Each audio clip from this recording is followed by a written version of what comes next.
what's going on, guys? In this video, we're going to be checking out the McFarlane Toys The Walking Dead Color Tops Figure 15, Carl Grimes.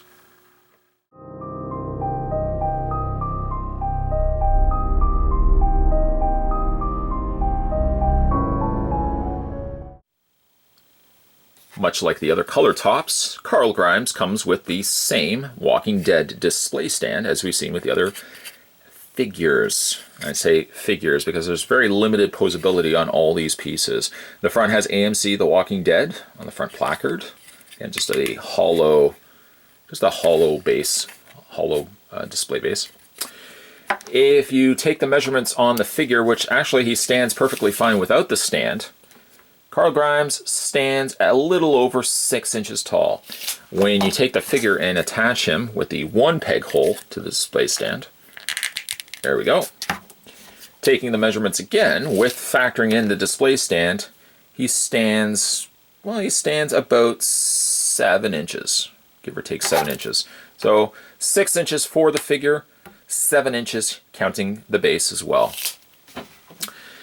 Again, you don't necessarily need the stand. In the case of Carl, he seems to stand perfectly fine. But again, if you're collecting the color tops, you probably would want to have all your figures lined up next to each other with their own respected stands. Something that also that they could have done too is put like the character's name somewhere on the stand, but I guess it would get a little too busy. Let's have a look at the figure. And again, I use the term loosely for figure. The color tops are kind of like a cross between a staction statue and an articulated figure. In fact, we can look at the articulation now. He doesn't have anything in the waist. He has a little bit in the boots, mostly in his arms. He's got these quasi-ratcheted, they're not really even ratcheted joints, but he can hinge the joint back and forth. He has a rotation in his hand. He has a ball joint in his head, and it doesn't seem to be, I was looking at this figure already, just taking the head off here. There we go. It doesn't look like he's got posability in the neck. At least not that I can actually get to move. The reason why that is such a noticeable thing I want to talk about is when you peg the head onto him, I just want to show you how something looks. If you have him facing this way, it makes sense. When you rotate the head this way, and you get a full hinge in the articulation of the ball joint there, you can see a very noticeable Adam's apple facing this way. Now again, I can't get that to, maybe it can rotate, just peg the head off again, but I can't actually get the neck to move. It looks like it should hinge, or it should rotate, but I can't actually get the neck to rotate. If it doesn't rotate, putting the head on and turning the head this way looks a little strange. It looks like he's swallowed a large chunk of something and it's sitting right at the side of his neck. So it looks a little off. Despite that, the head sculpt is actually pretty good.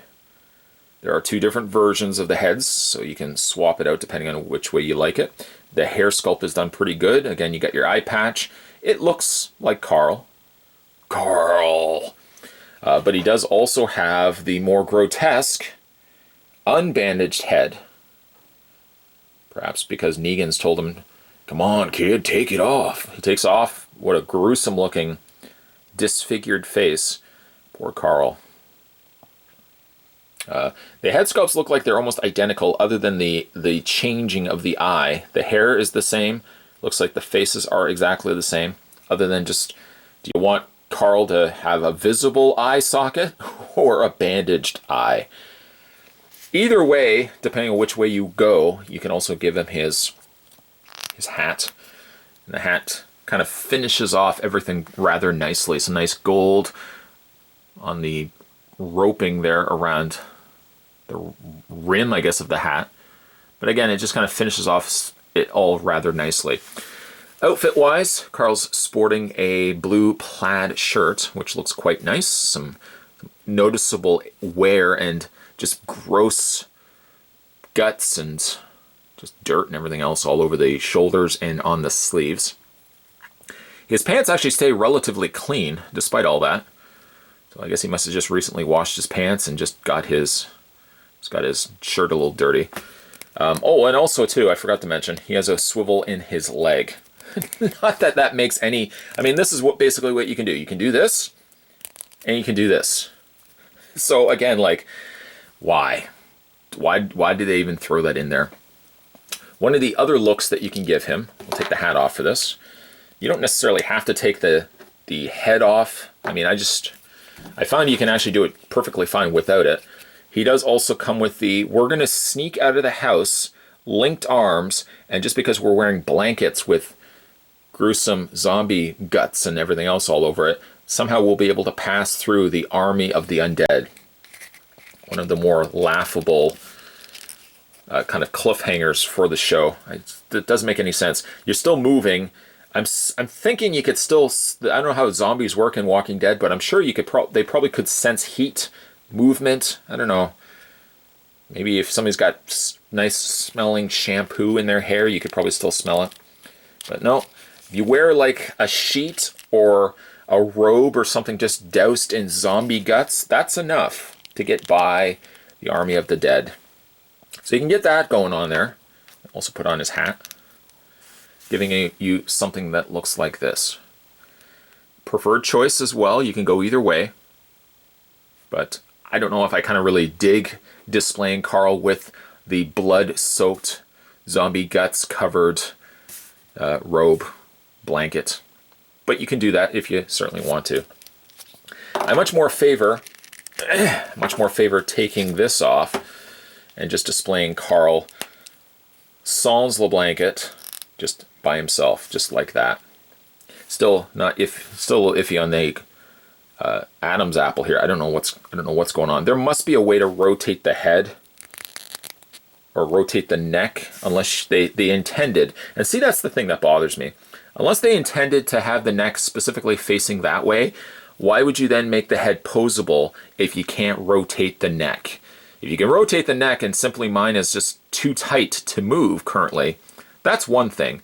But if the idea is that this neck is staction and it's sculpted with no intent to move, then why would you tease people by being able to move the head? You could still move the head as long as nobody really looks closely and says, hey, that's Adam's apple over there? At any rate, he doesn't come with any other accessories. I mean, it looks like, based on his hands, the way that they're kind of partially gripping, it looks like he should have something else. Like a pistol, or a rifle, or something. A stick, a knife. Sadly, he doesn't come with anything, so he's just kind of gripping his hands. He's just going like this. I guess he's gripping his hands while he's wearing this, hoping that none of the undead will look over and suspect and possibly pursue the fact that they're actually living people. Not a bad looking figure. I mean, it's, as it goes for color tops, not color forms, you either like them or you dislike them.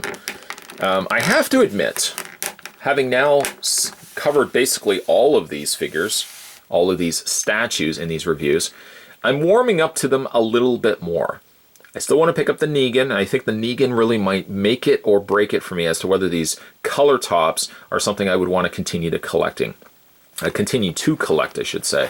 They are also slating a release of the Jareth Goblin King from Labyrinth. Now that one is going to be interesting. McFarlane could have potential with the color tops, giving us something a little bit different than just a straight action figure.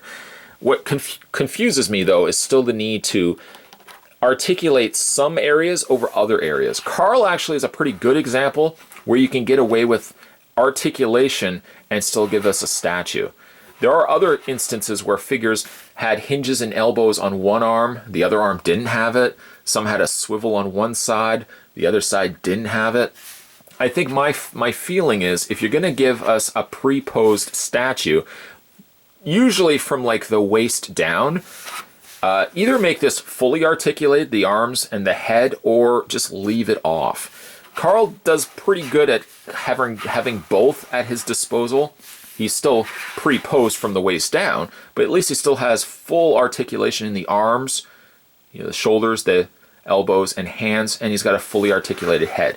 Still not sure what's going on with the Adam's apple, but overall not a bad looking figure, borderline figure statue. I picked this up at my local comic book store. You can head over to www.comicshoplocator.com. If you have a tough time finding a comic shop in your area, comicshoplocator.com is a site which will help you out. And in no way, shape, or form am I sponsored by Comic Shop Locator. I simply just say it because I couldn't find a comic shop in my area. I used the site, it worked. There you go.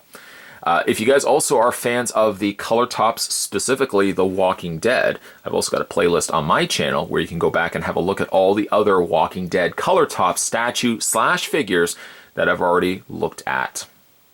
As always, guys, thanks for watching as you always do. See you next time.